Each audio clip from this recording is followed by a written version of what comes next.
Hello everyone, welcome to my online prep. So this is the class third of our revision series for CAIIB exam 2023 and this is for the paper 3 of your exam, that is Advanced Business and Financial Management ABFM. तो यहाँ पे हम लोग क्या discuss कर रहे हैं, हम लोग मॉड्यूल वाइज हर एक चैप्टर के जो इम्पोर्टेंट एमसीक्यूज हैं, इम्पोर्टेंट एमसीक्यूज इनको डिस्कस करने वाले हैं। उससे रिलेटेड जो टॉपिक्स हैं उनको साथ में हम डिस्कस करेंगे। तो ये जरूरी क्यों है, क्योंकि अभी टाइम कम है, एग्जाम बहुत पास है, तो हम लोग की स्ट्रैटेजी क्या होनी चाहिए, मैक्सिमम एफिशिएंट रिवीजन। रिवीजन को कंप्लीट करने का बेस्ट फॉर्मूला भी क्या है, ज्यादा से ज्यादा MCQs, mock test and videos देखना। तो इसके लिए हम लोग जो थर्ड है वीडियो, इसे हम क्या करने वाले हैं, हम ऑर्गेनाइजिंग पढ़ने वाले हैं। इस ऑर्गेनाइजिंग चैप्टर के अंदर क्या क्या है, introduction and fundamentals of organizing, importance of organization, stages, ये एक इंपॉर्टेंट टॉपिक है, then organizing process, principles and types of organizing, organization structure, charts and manuals, organization culture, authority and responsibility, key issues, organizational change and conflict dynamics। तो ये हम लोगों के लिए कुछ इंपॉर्टेंट टॉपिक्स हैं।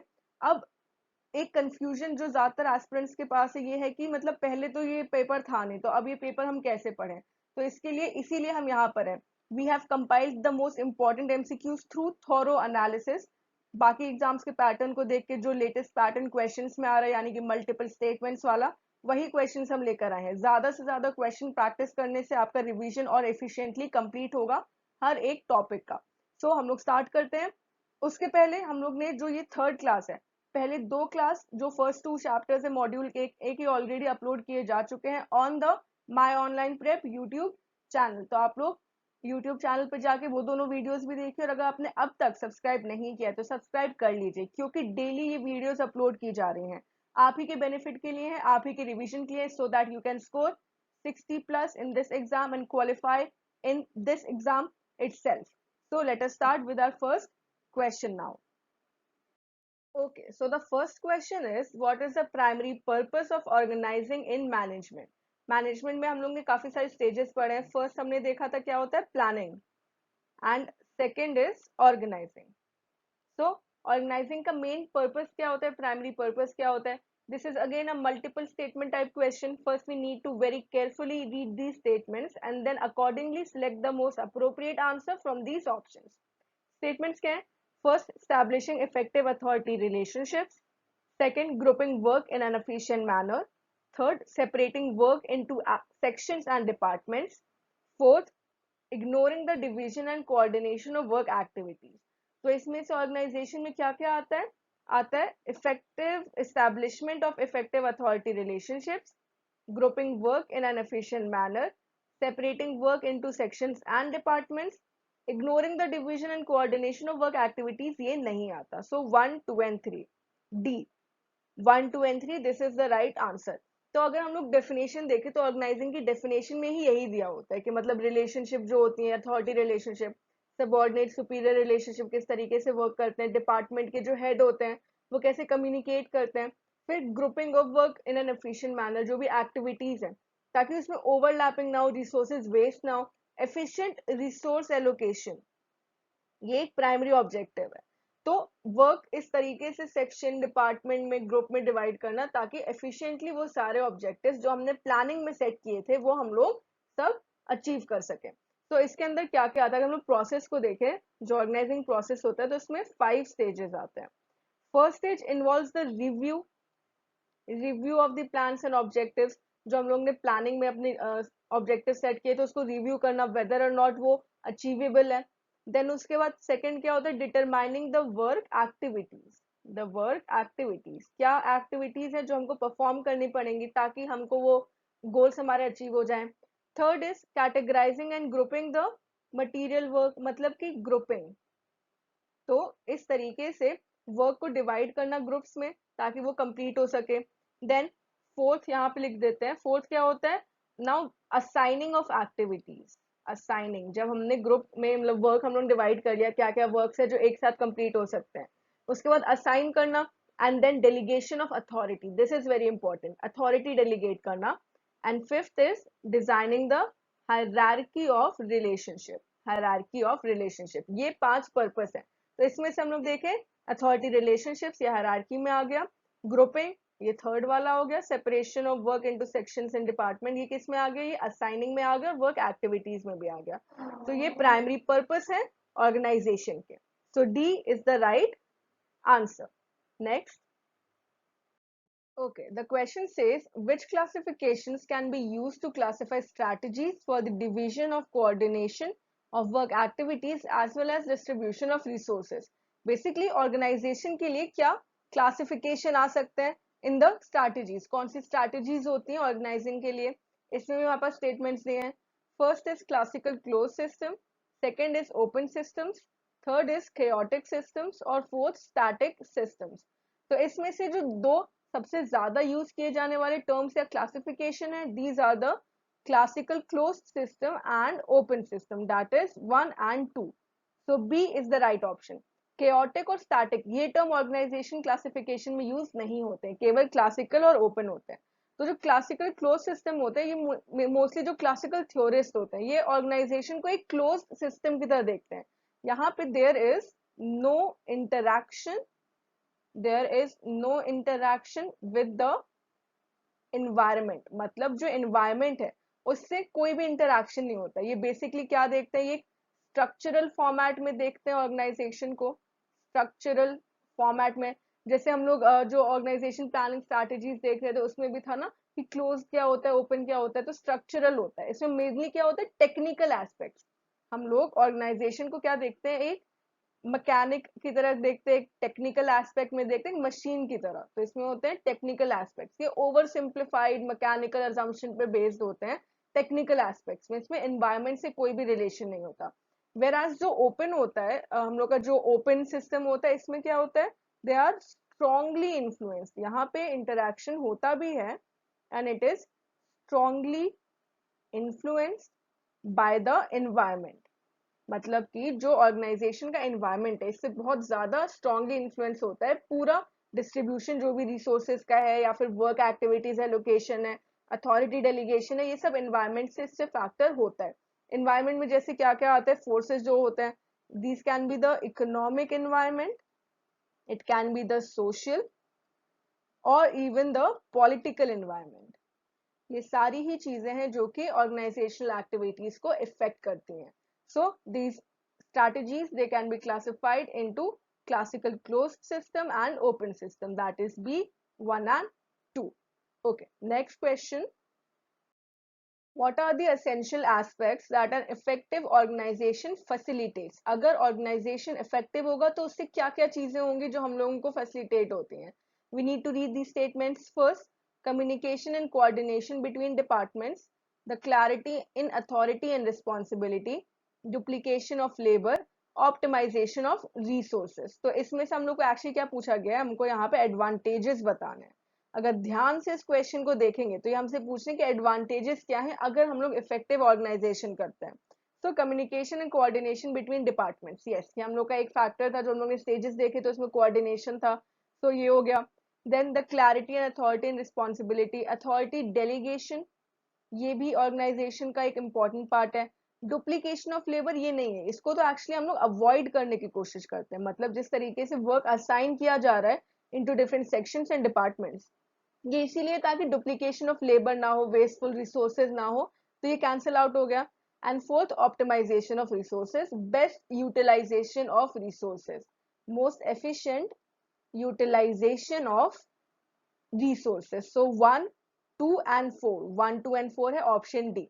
तो इफेक्टिव ऑर्गेनाइजेशन क्लियर कम्युनिकेशन देता है, कोऑर्डिनेशन बिटवीन डिपार्टमेंट्स देता है, अथॉरिटी रिस्पॉन्सिबिलिटी में क्लैरिटी प्रोवाइड करता है, ऑप्टिमाइजेशन देता है। डुप्लीकेशन लेबर का ये एक्चुअली नेगेटिव है, मतलब ये इनएफिशिएंट होता है and it is something that an effective organization would like to prevent, it would not facilitate it but it would like to prevent. तो अगर यहाँ पे पूछा होता which of the following is not an aspect, not में तब duplication of labour सही हो जाता, बट यहाँ पे ये इंक्लूड नहीं होगा। So the correct answer is D 1 2 and 4। Okay, next, before we move on to the next question, has an important information, this is very important। आप लोग को माई ऑनलाइन प्रेप का ऐप जो कि गूगल प्ले से आप download कर सकते हो, इस पे फ्री मॉक टेस्ट मिल रहे हैं और फ्री वीडियोस भी मिल रहे हैं। केवल मॉक टेस्ट ही नहीं, आपको वीडियोस भी मिल रहे हैं, आप फ्री में उसको देख सकते हो, उसके लिए आपको अलग से सब्सक्रिप्शन लेने की जरूरत नहीं है। बस आपको क्या करना है, माई ऑनलाइन प्रेप के ऐप को डाउनलोड करना है।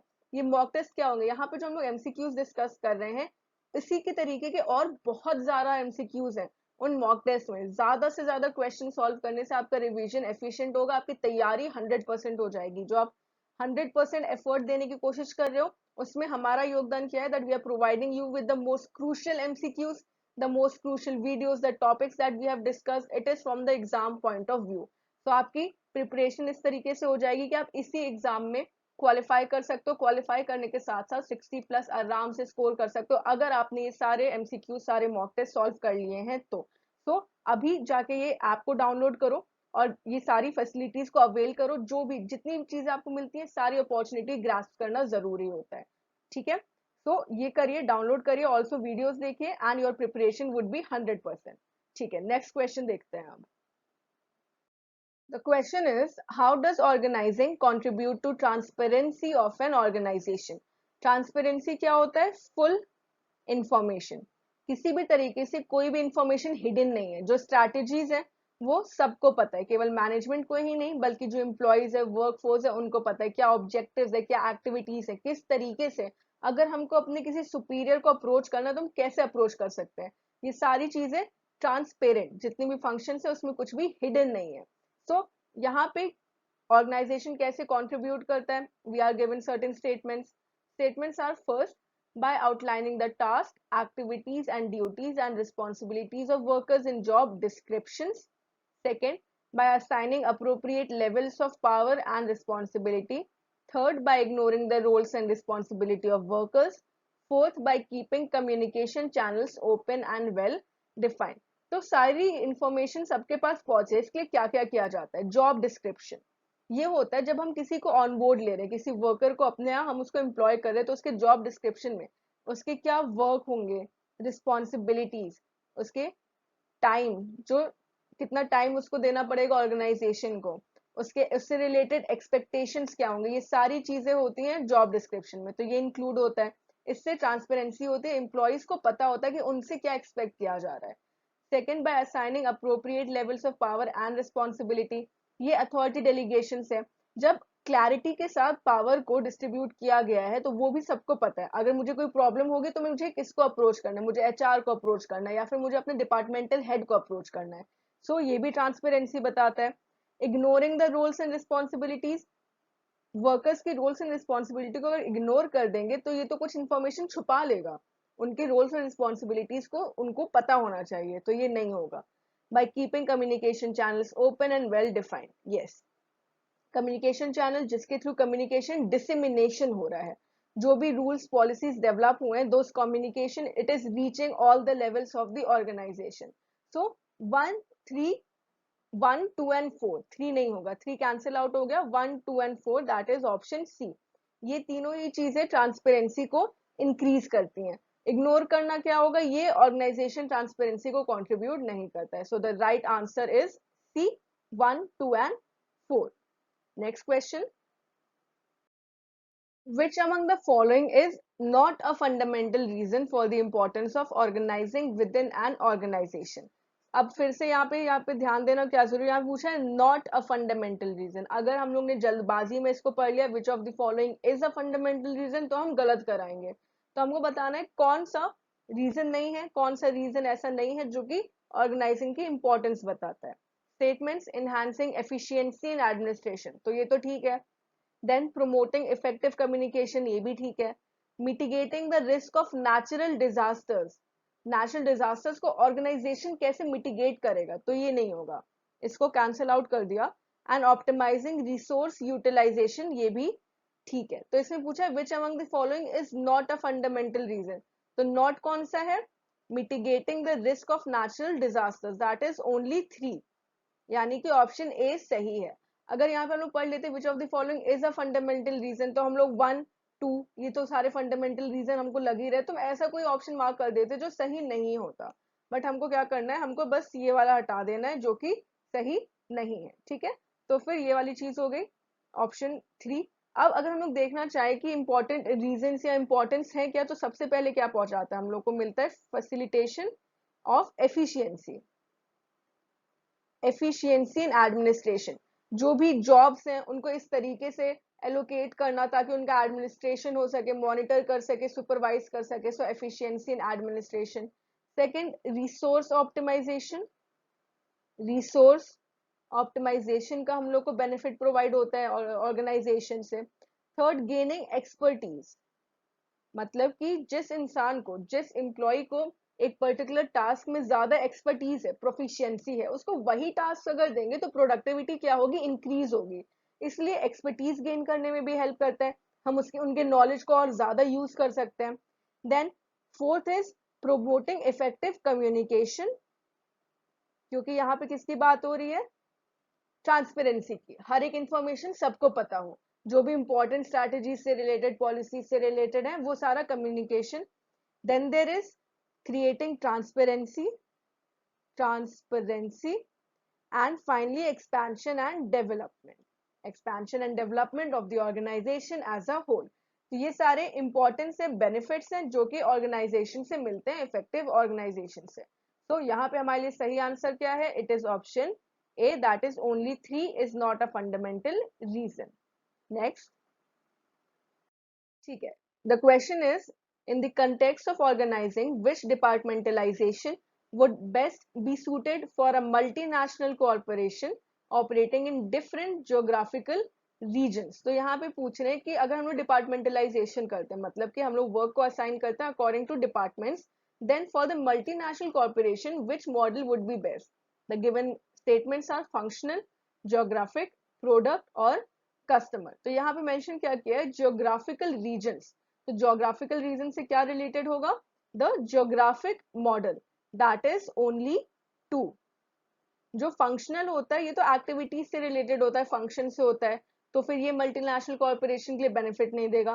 Product is according to the nature of the product और service that is being provided, वो देखते हैं कि उसकी डिमांड कितनी है। एंड देन कस्टमर, टारगेट क्या है उस ऑर्गेनाइजेशन का, तो वो भी नहीं होगा। यहाँ पे क्या बात हो रहा है, मल्टीनेशनल कॉर्पोरेशन खुद को वहीं स्टैब्लिश करेगा जहां पे उसको ऑर्गेनाइजेशन में ज्योग्राफिकल बेनिफिट मिलता है। So geographical region, this model would be the best departmentalization model for the multinational corporation. So B is the right option. Next question. Okay, which of the following is not a necessary step when setting strategic goals within a business? यहाँ पे हमसे पूछा गया है कि कौन सा necessary step नहीं है, हमको उसमें नेगेटिव बताना है। Given statements, deciding which markets to operate in, second, determining how to find and keep outstanding employees, third, allocating all the resources at the beginning of a financial year, and fourth, deciding what products and services to offer the clients. तो जब हम लोग goal set कर रहे हैं organisation के लिए, तो हम लोग डिसाइड करते हैं कि कौन सा मार्केट है जो हम लोग के लिए प्रॉफिटेबल है, तो ये तो सही हो जाएगा। Then determining how to find and keep outstanding employees, employees that have the skills that are required for achieving our objectives, उन्हीं को रिक्रूट करना जो हम लोगों के लिए प्रोडक्टिविटी इंक्रीज कर सकते हैं। so this is related to the recruitment, तो ये भी इंपॉर्टेंट है, क्योंकि अगर गोल्स हमने सेट कर लिए हैं बट उनको परफॉर्म करने के लिए, अचीव करने के लिए प्रॉपर स्टाफ नहीं है, उनके पास इनफ स्किल्स नहीं है, तो वो क्या होगा, वो हम लोग के लिए एक नेगेटिव फॉर्मूला हो जाएगा। तो फिर ये सही है, ये जरूरी है। Allocating all the resources at the beginning of a financial year, जरूरी नहीं है कि हम लोग beginning of the financial year में ही सारे रिसोर्सेज को एलोकेट करते हैं, हम लोग through out the year resource allocation करते हैं, हम रिसोर्सेज को एलोकेट करते हैं, रिलोकेट करते हैं according to the needs of the different departments. तो beginning of the financial year में ये जरूरी नहीं है, इसको कैंसिल आउट कर दिया। Deciding what products and services to offer the clients, तो ये भी जरूरी होता है, it is related to the product that has to be developed and the services that are to be provided to the clients। तो इसमें से पूछा गया which of the following is not a necessary step, तो not कौन सा आ रहा है, allocating all the resources at the beginning of a financial year, that is only 3। तो B सही आंसर है, यहाँ पे ये सही ऑप्शन है, क्योंकि हम लोग through out the year allocation of resources is done throughout the year। अगर यहाँ पे केवल एलोकेशन ऑफ रिसोर्सेज होता तो वो तो ठीक है, इंपॉर्टेंट है definitely, but beginning of the financial year ये इंपॉर्टेंट नहीं होता है. So B is the right option, that is only 3. Next. Okay, in the context of organizational structures, which of the following is correct? Select the most appropriate answer from the given options. So यहाँ पे हमको पूछा गया organizational structures के बारे में, तो इसको आंसर करने के लिए हमको पहले पता होना चाहिए कि organizational structures क्या क्या हैं. We have the centralized or the decentralized, then we have line and staff, also we have the committee. तो ये कुछ ऑर्गेनाइजेशनल स्ट्रक्चर्स हैं. तो इसमें से पूछा है कौन सा स्टेटमेंट सही है. Given statements are decentralized organizations and line and staff organizations are the same. Centralized organizations do not provide any strategic direction for the company. Committee organizations refer to structures where key decisions are made by a single individual. Or fourth, centralized organization may lead to a lesser degree of flexibility and responsiveness to local needs. तो इसमें से जो सही statement है it is only 4, मतलब centralise organisation में flexibility कम होती है और ये लोकल नीड्स के लिए रिस्पॉन्सिव नहीं होते, ये केवल ऑर्गेनाइजेशन के नीड्स के लिए ये वर्क करते हैं. So only 4, C is the right option. अगर सेंट्रलाइज और डिसेंट्रलाइज में डिफरेंस हमको देखना होगा तो क्या होता है. सेंट्रलाइज बिजनेस जहाँ पे जो की डिसीजंस होते हैं, मतलब रिसोर्स एलोकेशन से रिलेटेड, ये सिंगल इंडिविजुअल करता है. तो सेंट्रलाइज के अंदर क्या हो रहा है, सिंगल इंडिविजुअल. तो यहाँ पे हम लोग ने सिंगल इंडिविजुअल. कमिटी ऑर्गेनाइजेशन, तो कमिटी ऑर्गेनाइजेशन में सिंगल इंडिविजुअल नहीं होता, it is a group of people that come together to take the main decisions for the organization. इसके अलावा जो डिसेंट्रलाइज्ड होता है, यहाँ पे क्या हो रहा है, ये एम्प्लॉयज को क्या कर रहे हैं, ये इंकरेज कर रहे हैं, अपॉर्चुनिटी दे रहे हैं ताकि वो पार्टिसिपेट कर सके डिसीजन मेकिंग प्रोसेस में. तो यहाँ पे डिसेंट्रलाइज ऑर्गेनाइजेशन का क्या हो रहा है, एम्प्लॉयज को भी अपॉर्चुनिटी प्रोवाइड की जा रही है. इसके अलावा हमारे पास क्या है, line and staff organization. Line and staff organization का जो मेन ओरिजिन है ये लाइन से होता है, मतलब लाइन ऑर्गेनाइजेशन से होता है. इसमें क्या होता है, जो लार्ज कॉम्प्लिकेटेड बिजनेस है ये लाइन स्टाफ ऑर्गेनाइजेशन यूज करते हैं. लाइन्स ऑफ ऑर्गेनाइजेशन, ये लाइन ऑर्गेनाइजेशन का ही एक ज्यादा कॉम्प्लिकेटेड मॉडिफाइड वर्जन है.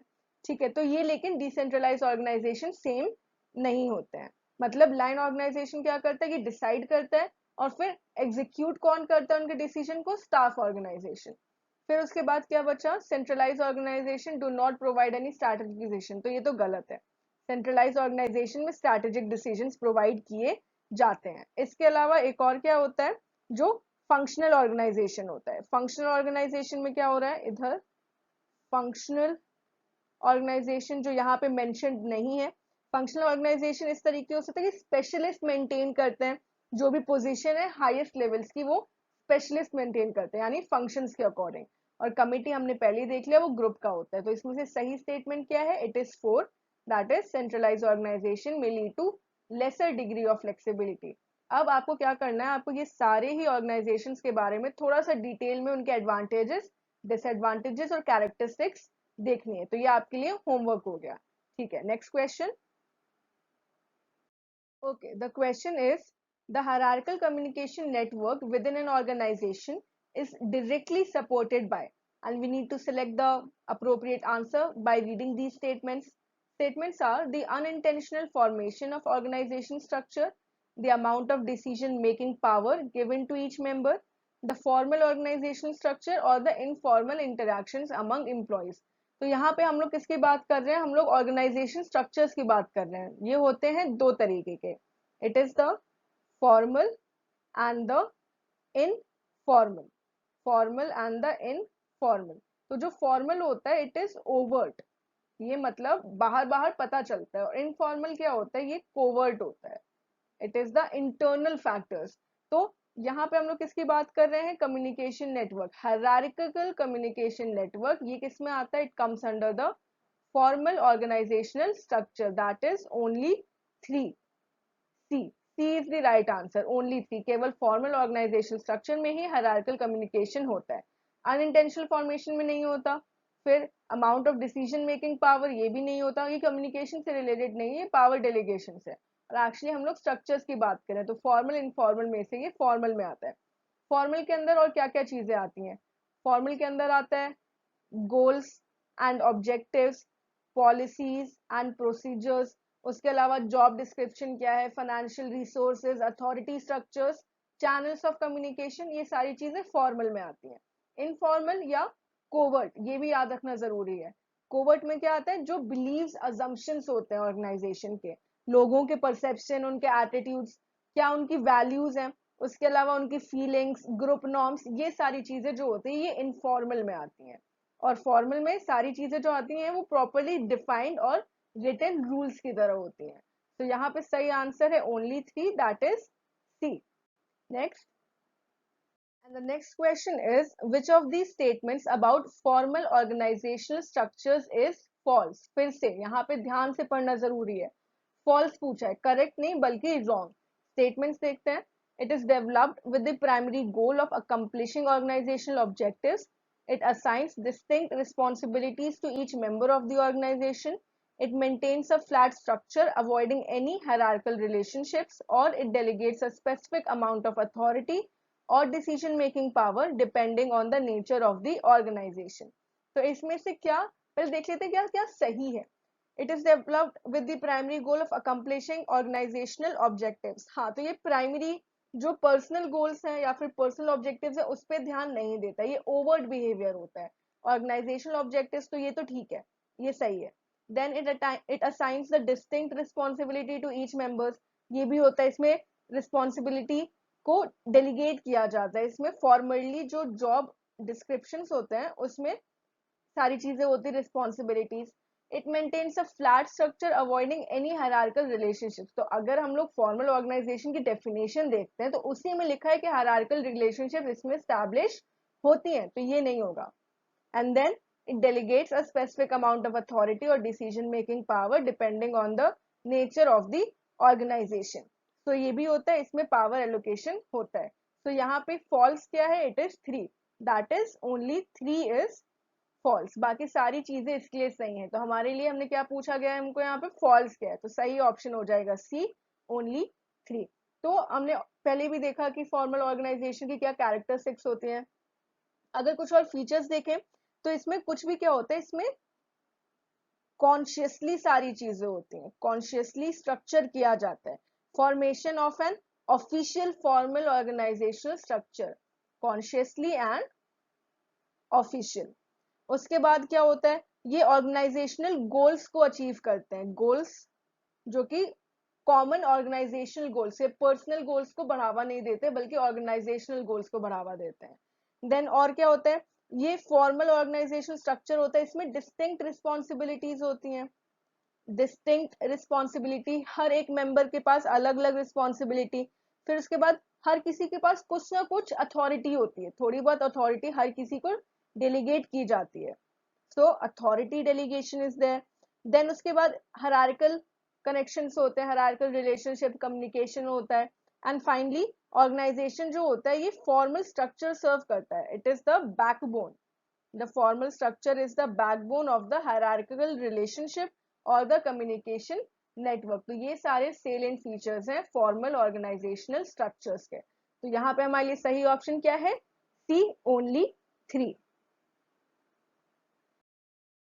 So that's all for today. I hope this video was helpful for you. आपने जितने भी MCQs देखे हैं ये सारे एग्जाम पॉइंट ऑफ व्यू से इंपॉर्टेंट है। इन MCQs को सॉल्व करने के अलावा जो मॉक टेस्ट है आपको उनको भी सॉल्व करना जरूरी है ताकि आपको ज्यादा से ज्यादा रिवीजन मिल सके सारे टॉपिक्स का। मॉक टेस्ट आपको माई ऑनलाइन प्रेप के ऐप पे मिल जाएंगे, आप वहां पे सॉल्व कर सकते हो। उसके अलावा आपको फ्री वीडियोस भी मिल जाएंगी, ये सब फ्री है। मतलब माई ऑनलाइन प्रेप का ऐप जब आप डाउनलोड करोगे तो आपको फ्रीली ये सारी चीजें अवेलेबल होंगी। यूट्यूब चैनल पे जो वीडियोस हैं, अगर आपको एमसीक्यूज पसंद आ रहे हैं तो इसके और ज्यादा इसी के तरीके के एमसीक्यूज वहां पर हैं। सॉल्व करो मैक्स टू मैक्स जितने ज्यादा हो सके ताकि आपके कॉन्सेप्ट्स क्लियर हो जाए और आप इजीली 60+ स्कोर कर सको अपने एग्जाम में और उसको क्वालिफाई कर सको इसी अटेम्प्ट में। तो बाकी सारी वीडियोस भी देखिए, माय ऑनलाइन प्रेप के चैनल को सब्सक्राइब कीजिए, वीडियोस को लाइक कीजिए, कमेंट डाउन बिलो अगर आपको और कोई टॉपिक है जो लगता है जिसमें आपको ज्यादा एक्सप्लेनेशन की जरूरत है। आपका स्कोर क्या है ये भी हमको बताइए ताकि हमें भी पता चले कि ये वीडियोस आपके लिए हेल्पफुल है कि नहीं है। Okay, so please like the video, subscribe the channel, and then we'll meet again in the next video of this session. Till then, keep learning with us. Thank you.